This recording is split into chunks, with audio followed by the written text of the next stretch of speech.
பாரதம் உயர் நீதியும் சொன்ன காவியம் மகாபாரதம்.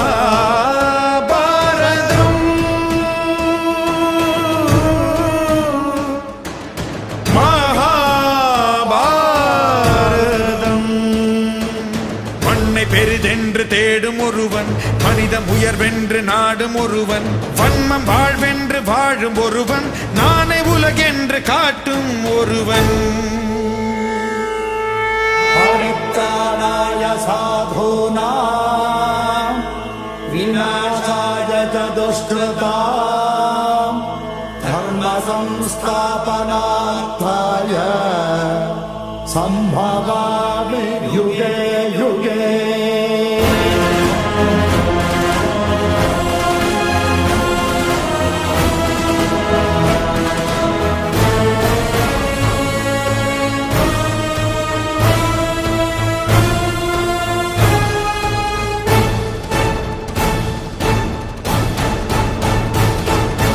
ஞானத்திலும் உயர் தியானத்திலும் காவியம் கண்டுதான் வாழும் வியாசரே.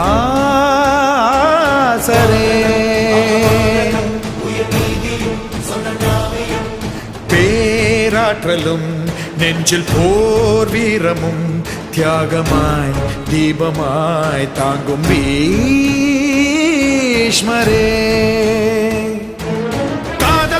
பூமி வந்த நங்கை கண்கள் பொங்க இன்னல் கொண்ட கங்கை அன்னையாகி ஆட்சி செய்த நெஞ்சம் அழகை தேடி அழிந்து போகும் உள்ளம். உதிரங்கள் பலவிதம் உணர்வுகள் பலவிதம் இதுதானே பாரதம் மகாபாரதம். மண்ணை பெரிதென்று தேடும் ஒருவன், மனிதம் உயர்வென்று நாடும் ஒருவன், வன்மம் வாழ்வென்று வாழும் ஒருவன், நானே உலகென்று காட்டும் ஒருவன்.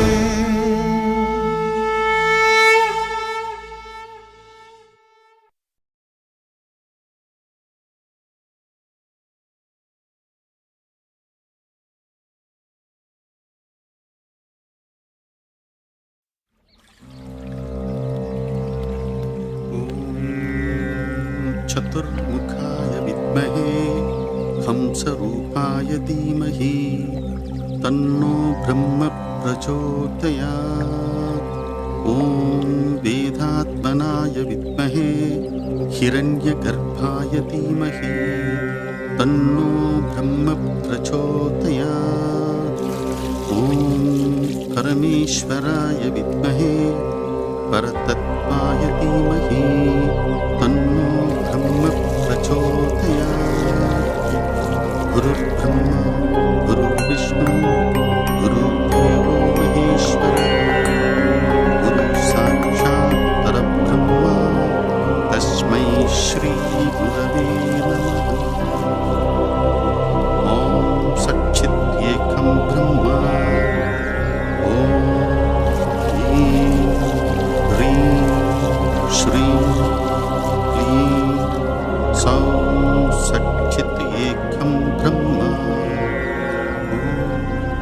ब्रह्मदेवा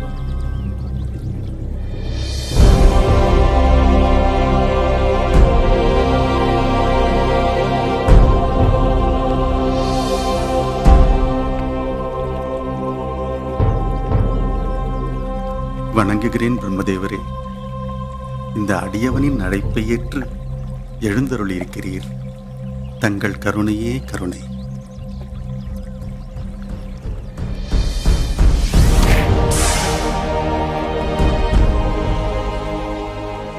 சுவாமி, வேதம் மாணவனாக மட்டும் இருந்த என்னை தாங்கள்தான் வேதங்களை தொகுக்கவும் வகுக்கவும் ஆணையிட்டீர்கள்.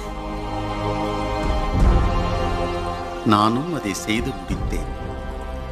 உலகமே என்னை வியாசர் என்று அழைக்கிறது. கடவுளே, தாங்களே என்னுடைய பிரச்சனைகளை போக்கி அருள வேண்டும். என்ன உன் பிரச்சனை? சொல். இரத்தத்தால் நிறைந்த குளமாகிவிட்டது என் மனம் சுவாமி. பாண்டவர்களுக்கும் கௌரவர்களுக்கும் நடந்த குருட்சேத்திர போர் முடிந்து 4 தலைமுறைகள் சென்று விட்டன. இருந்தாலும் யுத்தத்தில் சம்பந்தப்பட்ட மானுட ரத்தம் என் மனதில் உறையாமல் அப்படியே இருக்கிறது. போர்க்களத்தில் லட்சக்கணக்கான மக்கள் இரத்த குளத்தில் நீராடிச் சென்ற கோரக் காட்சிகளை என்னால் மறக்க முடியவில்லை சுவாமி. பெட்டுண்டு துடிக்கும் குதிரைகள், யானைகள் என் கனவில் வந்து என்னை இம்சை செய்கின்றன. இதை கடக்க நான் என்ன செய்ய வேண்டும்? என் மனதை நான் வெற்றிடமாக்கிக் கொள்ள நான் என்ன செய்ய வேண்டும்? தாங்களே அருள வேண்டும். வியாசரே, நீர் ஒரு ரிஷி. ரிஷிகளுக்குள் வசிஷ்டருக்கு சமமானவன். அதே சமயம் ரிஷிகளுக்குள் நீ ஒரு மகா கவி. எத்தனையோ அற்புத கவிதைகளால் பாமாலை சூட்டியிருக்கிறீர்கள். உன் மனதை கலைத்துக் கொண்டிருக்கும் குருக்ஷேத்திர யுத்தத்தையும், தொடர் உடையவர்களின் வரலாற்றையும், யுத்தம் நடந்த காரணத்தையும் உலக நன்மை கருதி நீ ஏன் எழுதக்கூடாது? குலம் நிறைந்தால் நீர் வெளியேறித்தானே ஆக வேண்டும். கவி தன் இதயத்தில் உதிக்கும் சொற்களையும் வெளியேற்றித்தான் ஆக வேண்டும். கௌரவ பாண்டவர்களை பற்றி எழுத தகுதியான நபர் உம்மை தவிர வேறு யார் இருக்கிறார்கள் வியாசரே? உண்மைதான் சுவாமி.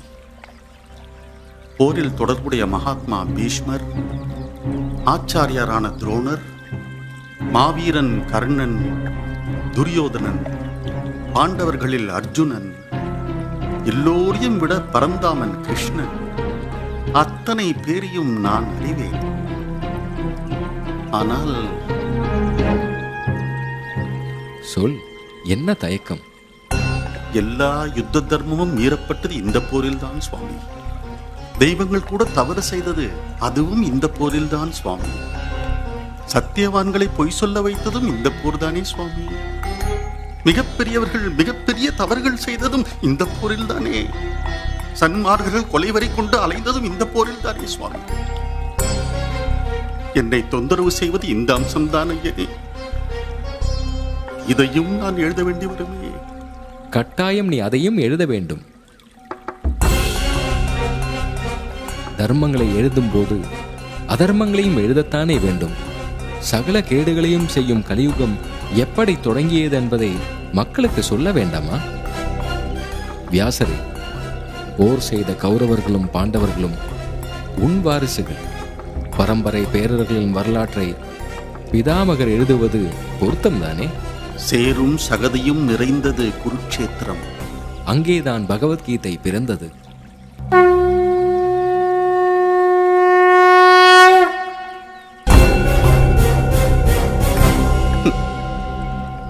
தர்மனையே பொய் சொல்ல வைத்தது குருக்ஷேத்திரம். உயிர் போனாலும் போகட்டும் என்று கர்ணன் தாய்க்கு தந்த வாக்குறுதியை காப்பாற்றியது குருக்ஷேத்திரத்தில் தானே? கர்ணன் அர்ஜுனன் மேல் இரண்டாவது பானத்தை ஏயாமல் தன் வாக்கை காப்பாற்றி உயிரை எழுந்தது இந்த போரில் தானே? மகாத்மா பீஷ்மரை ஒரு பெண்ணை கொண்டு பாண்டவர்கள் கொன்றது குருக்ஷேத்திரம். ஒரு பெண் சபை நடுவே தன் கண்ணெதிரே சேலை உரியப்பட்ட போது கைகட்டி பார்த்து கொண்டிருந்தது அந்த மகாத்மா தானே? சூழ்நிலைகள் வீரர்களை கோடையாக்குகிறது, மகாத்மாக்களை பாவம் செய்ய வைக்கிறது. அந்த சூழ்நிலைகளைத்தான் எழுத சொல்கிறேன். நோய்களை எழுது, நோய்களுக்கான காரணத்தையும் எழுது, கூடவே மருந்துகளையும் எழுது.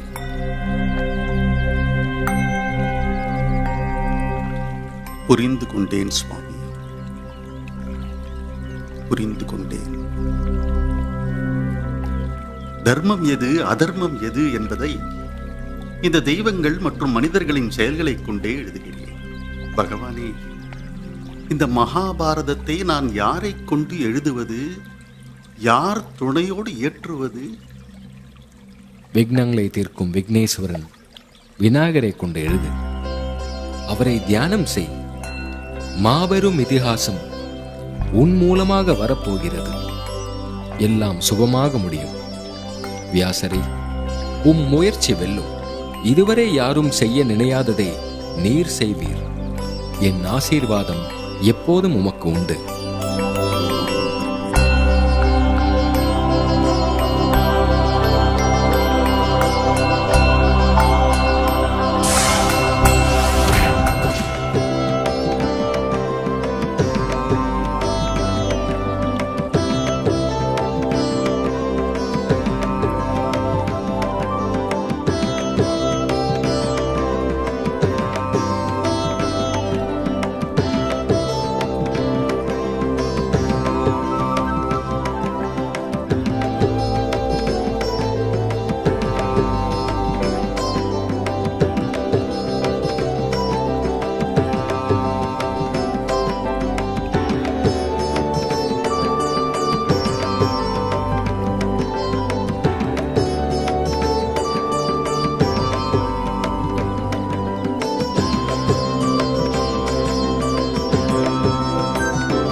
என்கிற மன்னர் ஒருவரால் உருவாக்கப்பட்ட நகரமே பின்னாளில் அஸ்தினாபுரம் என்று அழைக்கப்பட்டது.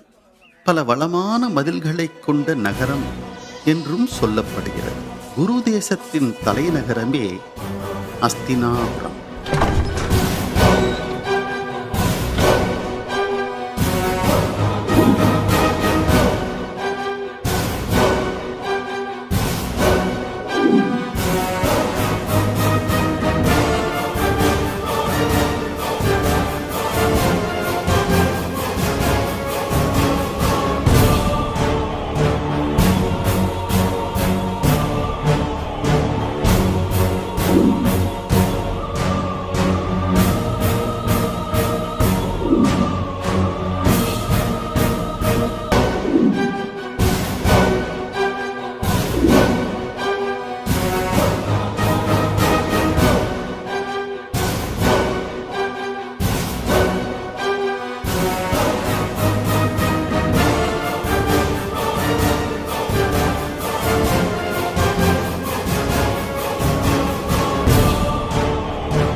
சீக்கிரம் பட்டு வேஷ்டி கூட ராஜா யாகம் நடத்துறார். யாகமா? போன வருஷம் தானே உங்க ராஜா ஒரு யாகம் பண்ணாரு. இது வரைக்கும் 100 யாகத்துக்கு மேல பண்ணி இருக்கிறதா ஊருக்குள்ள எல்லாரும் சொல்றாங்க. இன்னைக்குமா உங்க ராஜாவுக்கு வேற வேலை வெட்டியே இல்லையா? ஏன் ஓய், யாகம் பண்றது லோகக்ஷேமத்துக்கு தான். அப்பதானே மழை பெய்யும், பயிர் பச்சை வளரும். இப்ப என்ன கேடு வந்தது? மழை கொட்டோன்னு தானே கொட்டுது. பூமி 6 போகம் விளையுது. வறுமையே இல்ல, ஜனங்க கிட்ட போட்டி பொறாமையே இல்ல, குழந்தைங்க விளையாட்டுக்கு கூட சண்டை போடுறது இல்ல, புளியும் மானம் ஒரே துறையில நீர் அருந்திக்கிட்டு இருக்கு. இதுக்கு மேலேயும் என்ன யாகம் சுவாமி? சர்ப்ப சத்திர யாகம், பாம்புகளை கொல்ற யாகம். பாம்புகளை என்னத்துக்கு கொல்றது? அதுங்க ஒரு பக்கம் வாழ்ந்துட்டு போட்டுமே. ஜனமேஜ மகாராஜாவோட அப்பா பரீட்சித் மகாராஜாவை ஒரு பாம்பு கடிச்சு கொன்னுடுத்தாட. ஒரு பாம்புக்காக ஊர்ல இருக்கிற பாம்புகளை எல்லாம் கொல்றது என்ன நியாயம்? அஸ்தினாபுரத்து பேரரசர் ஜனமேஜயன் மகாராஜா அவர்கள் வருகிறார் வருகிறார் வருகிறார். அமருங்கள் அமருங்கள். வாழ்த்துக்கள். இன்றும் தாங்களே வேள்வி காவலனாக அமர்ந்து இதை முழுமை செய்ய வேண்டும். அவ்வாறே ஆகட்டும். இங்கே வீற்றிருக்கும் விருந்தர்கள் அனைவரையும் பாதம் பணிந்து வணங்குகிறேன். இந்த மகா சர்ப்ப சத்திர வேள்வி இன்றோடு முடிவடைகிறது. இப்படி ஒரு யாகத்தை செய்ய வேண்டும் என்று நான் நீண்ட நாட்களாகவே கனவு கண்டு கொண்டிருந்தேன். இந்த வேள்வி என்னுடைய கனவு, என் வாழ்க்கை லட்சியமே இதுதான். நான் இளமையில் உத்தங்க முனிவரிடம் பாடம் பயின்ற போது அவரிடம் ஒரு கேள்வியை நான் கேட்டேன். இத்தனை பெரிய குருக்ஷேத்திர போரை மனிதர்கள் ஏன் செய்தார்கள்? மனிதகுல வரலாறு முழுவதும் ஏன் பூமி ரத்தத்தால் நனைந்து கொண்டே இருக்கிறது? மனித இனம் ஏன் கொலைகளில் திருப்தி அடைகிறது? குரு உத்தங்கர் எனக்கு அதன் காரணத்தை சொன்னார். குருக்ஷேத்திரம் என்பது வெளியே மட்டும் இருக்கும் ஒரு பொட்டல் வெளி அல்ல. குருக்ஷேத்திரம் என்பது உன் மனம்தான். அங்கேதான் நன்மைக்கும் தீமைக்கும் போர் நடந்து கொண்டே இருக்கிறது. தர்மத்திற்கும் அதர்மத்திற்கும் நடந்த போர் அது. உன் நல்ல எண்ணம், நல்ல செயல் எல்லாம் பாண்டவர்கள். உன் கெட்ட எண்ணமும் பொறாமையும் கௌரவர்கள். இருவரின் சண்டையும் அவர்களுக்கு பின்னும் நடக்கும் என்றார். தீமை ஒழிய என்ன வழி என்று கேட்டேன். தீமைகளாகிய பாம்புகள் ஒழிய வேண்டும் என்றார். எல்லா நேரத்திலும் விஷத்தை நாவுக்குள் வைத்திருக்கும் பாம்புகள் ஒழிவதே அறம் என்றார். அதற்கு அவர் எனக்கு சொல்லித் தந்த வழிதான் இந்த மகா சர்ப்ப சத்திர வேள்வி யாகம் தொடங்கட்டும். இந்த வேள்வியை நாம் முழுமையாக நடத்தி முடித்தால் மனித குலத்தின் உள்ளங்களுக்குள் உறைந்து கிடக்கும் மொத்த இருளையும் இந்த வேள்வி தீயில் நாம் எரித்து விடலாம். மனித மனங்களில் உள்ள காமமும் பேராசையும் வெறுப்பும் கருநாகங்களாக மாறி இந்த வேள்வி கொட்டகைக்குள்ளே வந்து சேரும். அவற்றை நாம் இந்த வேள்வி நெருப்புக்கு இரையாக்குவோம். கடைசி பாம்பும் எரிந்து அழியும் போது மனித குலத்தின் உள்ளங்கள் முழுக்க இருளே இருக்காது, தூய வெளிச்சம் மட்டும்தான் இருக்கும். இந்த யாகம் இன்றோடு முடிவடைகிறது, இன்றோடு நிறைவடைகிறது. எம் மக்களுக்கு இன்றோடு விடுதலை கிடைக்கப் போகிறது. வெற்றி பெறட்டும் யாகம், நடக்கட்டும் வேள்வி, நடக்கட்டும் வேள்வி, நடக்கட்டும் வேள்வி. நம் மனங்களில் உள்ள காமத்தையும் குரோதத்தையும் மோகத்தையும் இந்த நெருப்பிலே அவிசாக்கும். ஒவ்வொருவரும் தங்கள் உள்ளே உள்ள தீய சிந்தனைகளை அள்ளி இந்த யாகத்திலே தீக்கிரையாக்குங்கள்.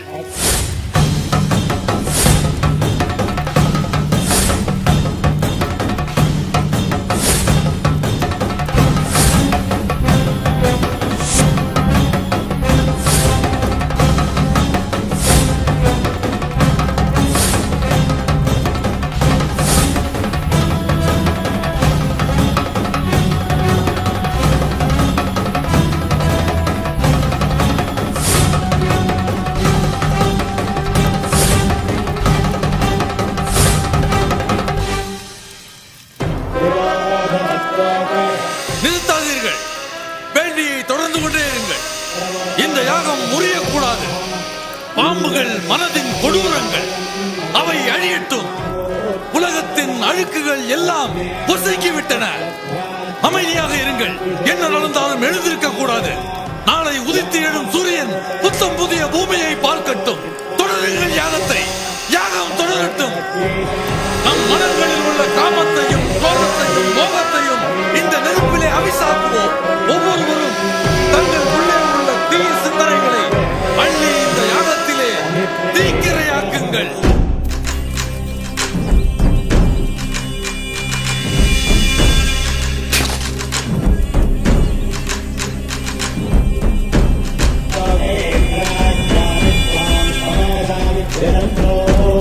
நம் மனங்களில் உள்ள காமத்தையும் கோபத்தையும் மோகத்தையும் இந்த நெருப்பிலே அவிசாக்குவோம். ஒவ்வொருவரும் தங்கள் உள்ளே உள்ள தீய சிந்தனைகளை அள்ளி இந்த யாகத்திலே தீக்கிரையாக்குங்கள்.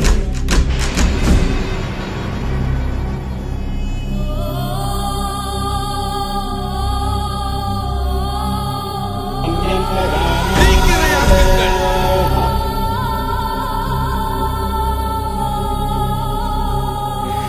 ஒவ்வொருவரும் தங்கள் உள்ளே உள்ள தீய சிந்தனைகளை அள்ளி இந்த யாகத்திலே நம் மனங்களில் உள்ள காமத்தையும்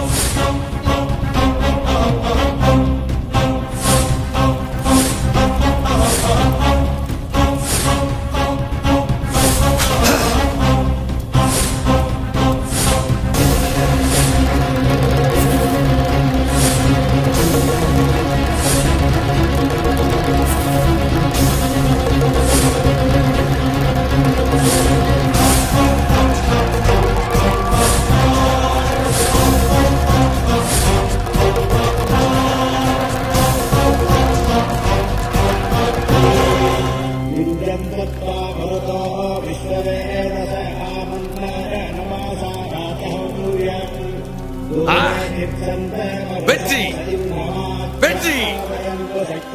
நம் யாகத்தில் எல்லா பாம்புகளும் வந்து எரிந்து அழிந்து விட்டன. யாகம் வெற்றி அடைந்தது. யாகம் முழுமையடைந்தது. வெற்றி, வெற்றி, வெற்றி. அரசே, தட்சகனும் அவன் மகனும் இன்னும் வரவில்லையே.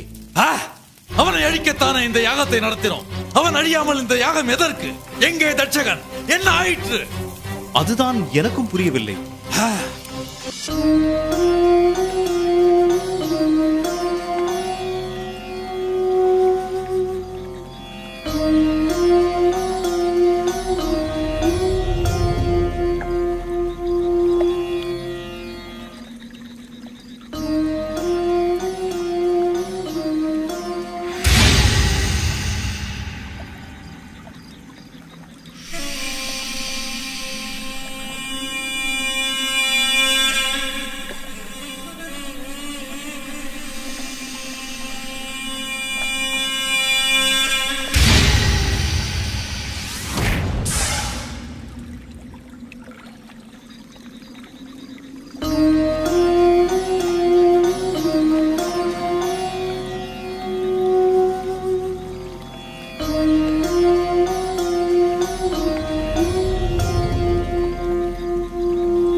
அனைத்து நலன்களும் பெறுவீர்களாக.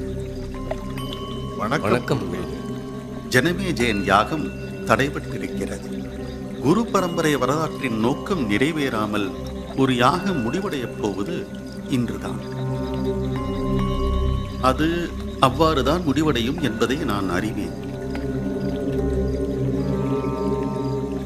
மகாசக்தியின் படைப்பில் எந்த ஜீவராசியும் வீணல்ல. மனிதன் முதல் மண்புழு வரை வாழும் உரிமை எல்லோருக்கும் உண்டு. எல்லோருக்குமான காற்றும் நீரும் உணவும் தெய்வத்தால் வழங்கப்பட்டிருக்கிறது.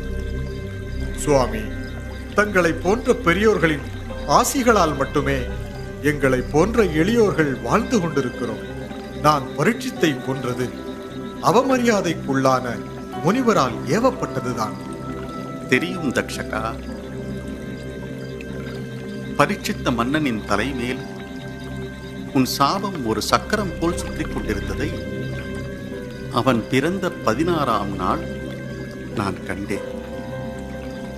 என் கண்ணுக்கு அது தெரிந்தது. உன் முகம் அந்த சக்கரத்தில் சுழன்றதையும் நான் கண்டிருக்கிறேன். உன் சபதம் முடிந்தது. இனி சாந்தம் கொள். மீண்டும் ஒரு வெஞ்சினத்தை சுமந்து திரியாது. சினம் சேர்ந்தாரை கொல்லும் தீ. அது உன்னையே பலி கேட்கும். சுவாமி, நன்மைகள் பெருகட்டும்.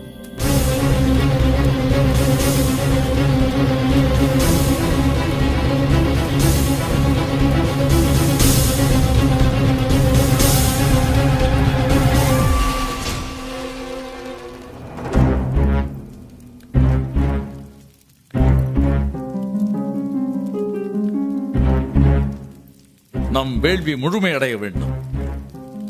இந்த யாகம் தோற்றுவிடக்கூடாது. நிச்சயமாக தோற்றுவிடக்கூடாது. தட்சகனும் அவரது மகனும் இந்திரனிடம் அடைக்கலம் பெற்றிருக்கிறார்கள். நாம் வேள்வியை மேலும் தீவிரமாக்க வேண்டும். ஆம், இந்திரனையே வேள்வி முன் விழச் செய்யும் மந்திர உச்சாடனங்கள் தெரிந்த மாமுனிகள் வந்து கொண்டிருக்கிறார்கள். நல்லது.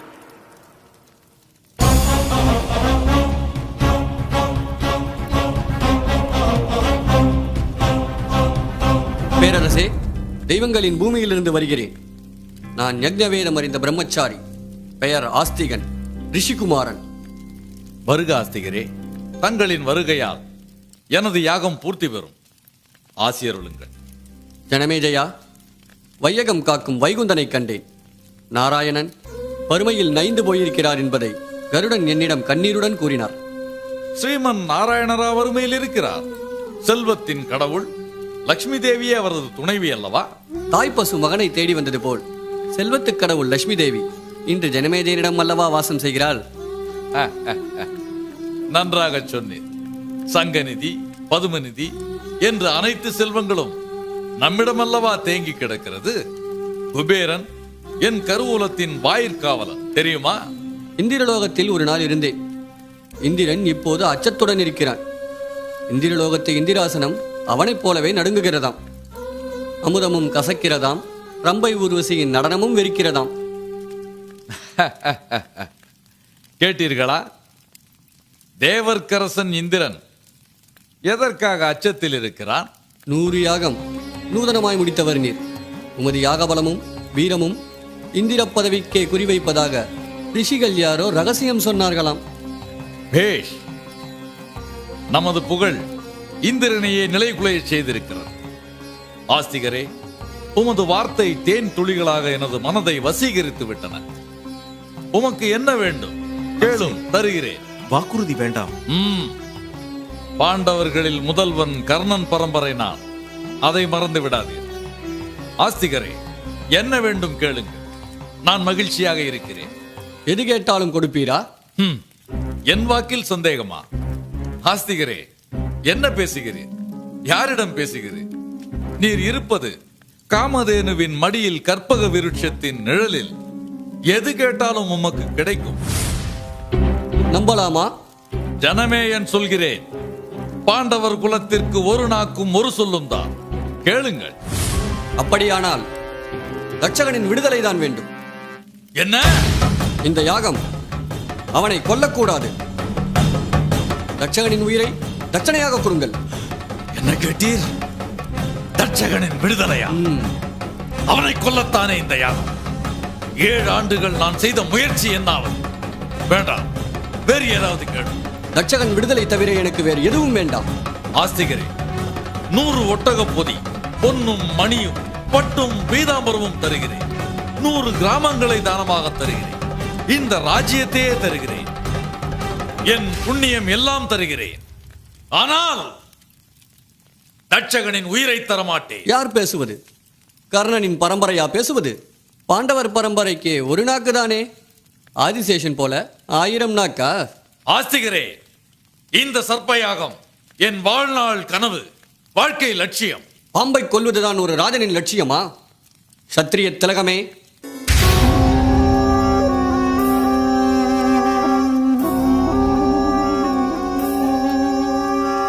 உண்மையை கூறும்.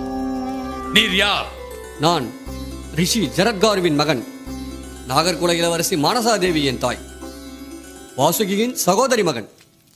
ஓ, பாம்பின் குலம் என்பதால் தான் தட்சகனை காப்பாற்ற துடிக்கின்றீரோ? என் தாய் இட்ட கட்டளை இது. தாயின் கட்டளையை காப்பாற்ற வேண்டியது என் சுதர்மம். ஆஸ்திகரே, நீர் என்னை ஏமாற்றி விட்டீர். ஒரு உயிரை காக்க எந்த உபாயமும் சரி என்றே வேதம் சொல்கிறது. ஆஸ்திகரே, இந்த யாகத்தின் நோக்கமே என் தந்தை பரீட்சித்து மகாராஜாவை கொன்ற தட்சகனை கொல்வதே. தந்தையை கொன்றவனை மகன் கொல்வது நியாயம்தானே? அதை நீர் தடுப்பது தர்மமா, அதர்மம் இல்லையா? ஜனமேஜயா, உன் தந்தை என்பதால் பரீட்சித்து மகாராஜாவின் தோளில் தர்மங்களின் மாலையை சூட்டாதே. பரீட்சித்து மன்னன் ஒரு பாவி, அதர்மி, தர்மம் அறியாதவன். பரீட்சித்து அதர்மம் செய்தான். என் தந்தை அதர்மியா? என்னால் இதை ஏற்றுக்கொள்ள முடியாது.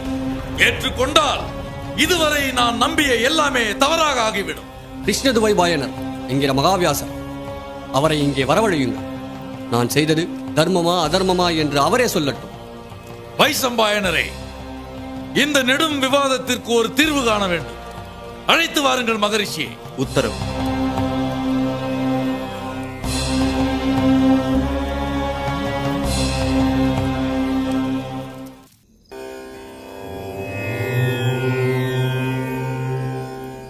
இந்த உலகில் மனிதர்கள் பிறந்து கொண்டே இருக்கிறார்கள், அவர்கள் வாழ்ந்து கொண்டே இருக்கிறார்கள். தாங்கள் செய்த பாவ புண்ணியங்களை அடுத்த தலைமுறையின் மேல் தொற்ற வைத்துவிட்டு மறைந்து போகிறார்கள். வாழும் காலத்தை பரிசீலனை செய்து அதை எழுத்தில் பதிவு செய்ய வேண்டும். வியாசர் பெருமானுக்கு வணக்கம். நீவீர் நீடூடி வாழ்க. வைசம்பாயனா, பலபத்ரா, வாருங்கள். என்ன, யாகம் நிறைவேறாத துக்கத்தில் இருக்கிறானா ஜனமேஜயன்? ஆம் சுவாமி. பகை அழிக்க, சத்ரு சம்ஹாரம் செய்ய என்று ஏற்பட்ட சடங்குகளை ஒரு ஜீவராசி இனத்தையே அழிக்க பயன்படுத்துவதா? மந்திரங்கள் என்ன நம் ஏவலர்களா? ஆஸ்திகன் யாகத்திற்கு வந்திருக்கிறான். நீண்ட நெடும் விவாதம் நடக்கின்றது. தாங்கள்தான் தீர்வு காண வேண்டும். ஆஸ்திகன் ஆஸ்திகன் என்னை வரச் சொன்னானா? ஆம் சுவாமி.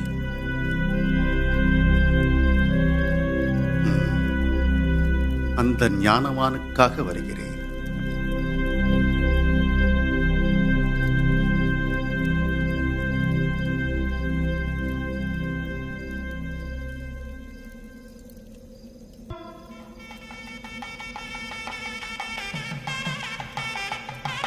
ரிஷிகுல முதல்வர் தேவரிஷி வியாசர் வருகிறார்.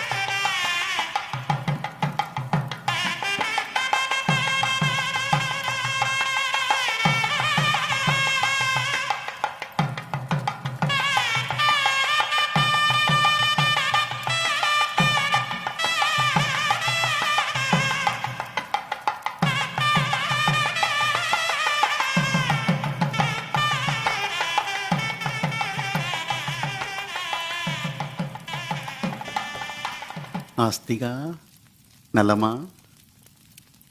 ஜரத்காரு எப்படி இருக்கிறார்? உன் தாய் மானசாதேவி எப்படி இருக்கிறாள்? அவள் 6 மாத குழந்தையாக இருக்கும்போது பார்த்தது. வியாசர் பெருமானே, நலம். என் தாய்க்கு இப்போது தலை நரைத்து விட்டது. கிழவி போல் காணப்படுகிறார். குலகுருவே, அமருங்கள்.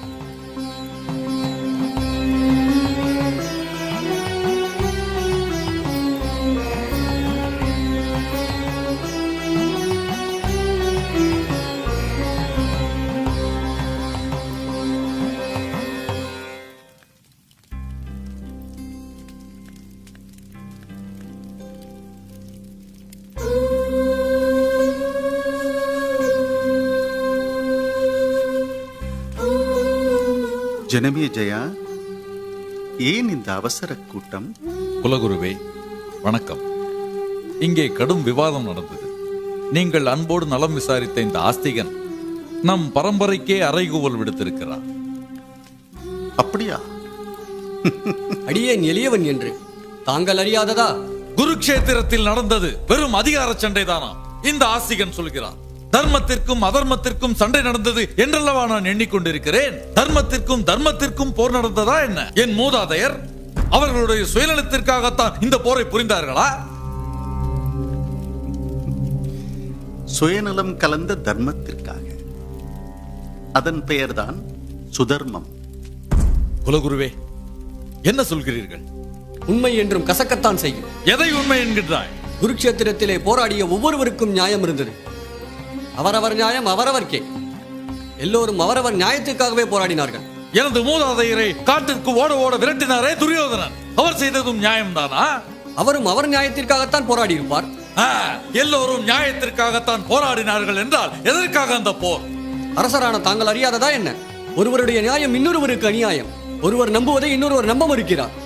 நீங்கள் உங்கள் தரப்பு நியாயத்தை மட்டுமே பார்க்கிறீர்கள். பாண்டவர்களைப் போலவே கௌரவர்களும் தர்மாத்மாக்கள் என்றுதானே நான் சொல்கிறேன். சரியாக சொன்னாய் ஆஸ்திகா. குருவே, எதை சரி என்று சொல்கிறீர்கள்? தர்மரும் துரியோதனனும் சரிக்கு சரியானவர்களா? தர்மரின் தர்மமும் துரியோதனின் அதர்மமும் ஒன்றாகுமா?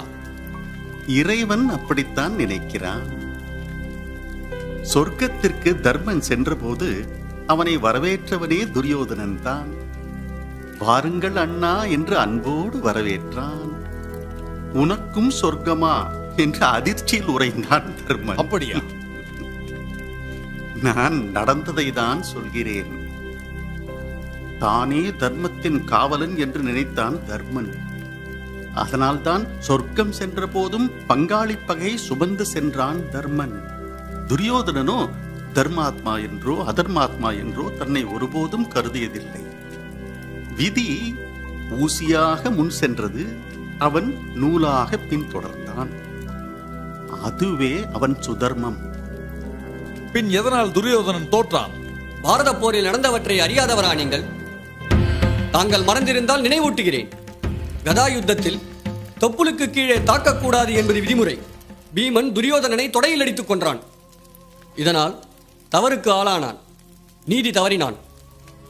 தர்மம் துரியோதனுக்கு சொர்க்கத்தை தந்தது, தர்மருக்கோ பெரும் குழப்பத்தை தந்தது. நீ தத்துவத்தின் சந்துகளில் புகுந்து தட்சகனை தப்பிக்க வைக்க நினைப்பது மட்டும் தர்மமோ?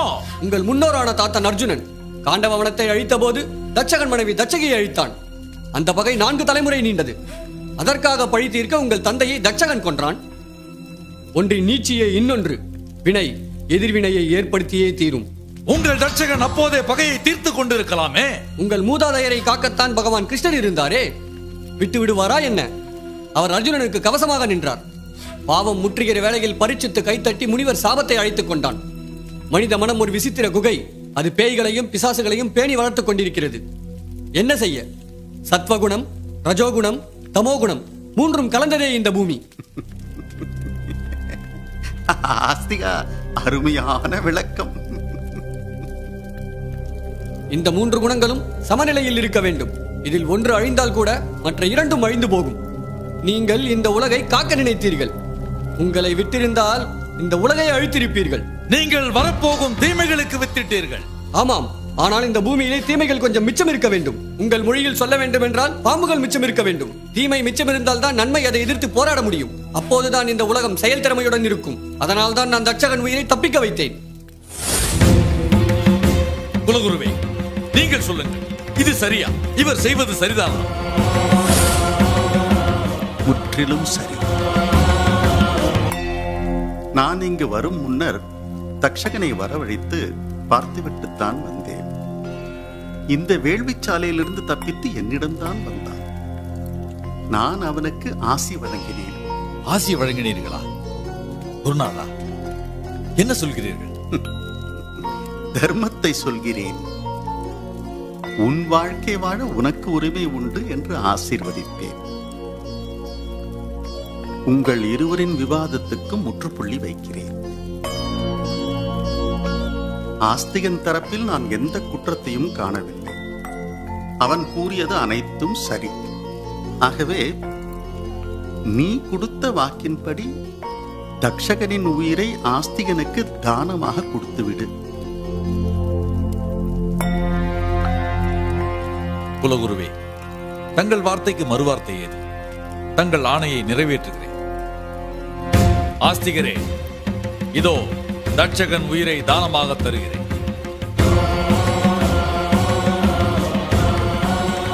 நான் தட்சணையை ஏற்கிறேன். குலகுருவே, பாண்டவர்கள் பாவாத்மாக்கள், கௌரவர்கள் தர்மாத்மாக்கள் என்று கூறுகிறீர்களா? நிச்சயமாக இல்லை. தர்மர் தர்மதேவனின் அவதாரம். தர்மயுகத்தின் தலைமகன் அவன்தான்.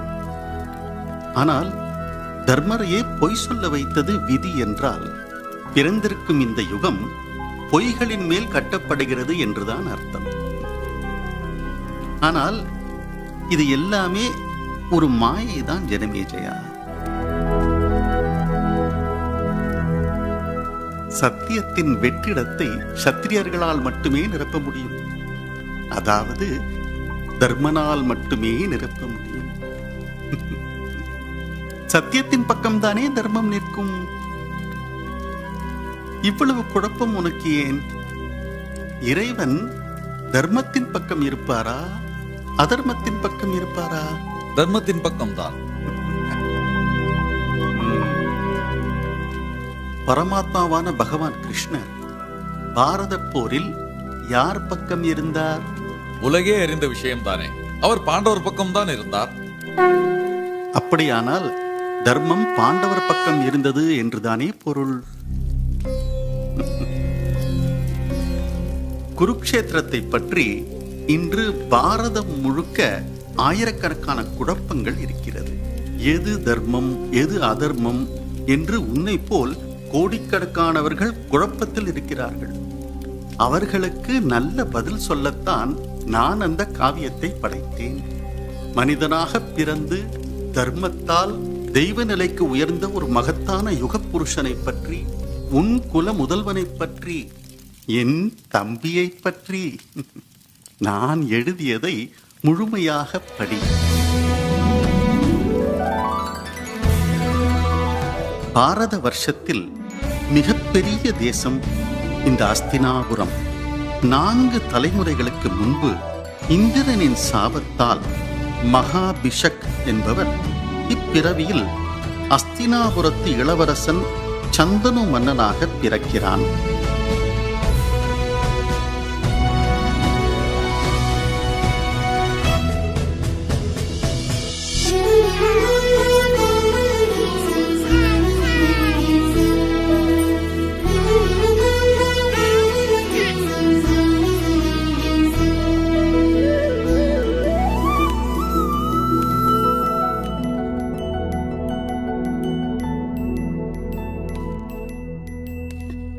அரசே, நமது அஸ்தினாபுரத்திற்கு இளவரசர் பிறந்திருக்கிறார். ஆஹா, என் குலம் தழைத்தது, பிழைத்தது. பிடியுங்கள், மங்கள வார்த்தை சொன்னீர்கள். இந்த நல்ல செய்தியை நாட்டு மக்களுக்கு தெரிவிக்கிறேன். நிச்சயமாக 10 நாள் விழா எடுங்கள். யார் எதை கேட்டாலும் இல்லை என்று சொல்லாமல் வாரி வழங்குங்கள். ஆகட்டும் மன்னா. அரண்மனை தெருவுலத்தை திறந்து விடுங்கள். அப்படி எதை வேண்டுமானாலும் ஏழைகள் எடுத்துக்கொண்டு செல்லட்டும். அஸ்தினாபுரம் ஆனந்த மழையில் நனையட்டும். அப்படி கங்கா,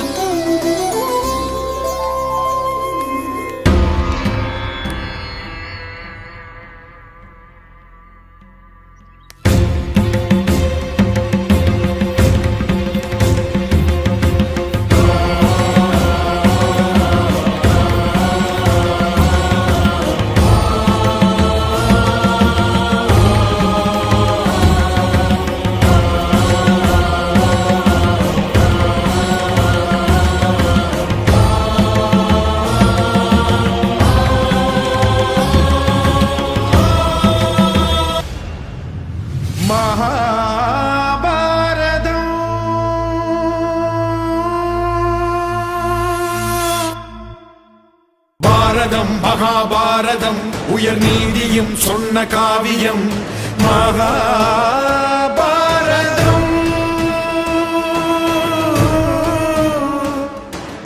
மகாபாரதம். மண்ணை பெரிதென்று தேடும் ஒருவன், மனிதம் உயர்வென்று நாடும் ஒருவன், வன்மம் வாழ்வென்று வாழும் ஒருவன், நானே உலகென்று காட்டும் ஒருவன். परित्राणाय साधूनां विनाशाय च दुष्कृतां धर्म संस्थापनार्थाय संभवामि युगे युगे.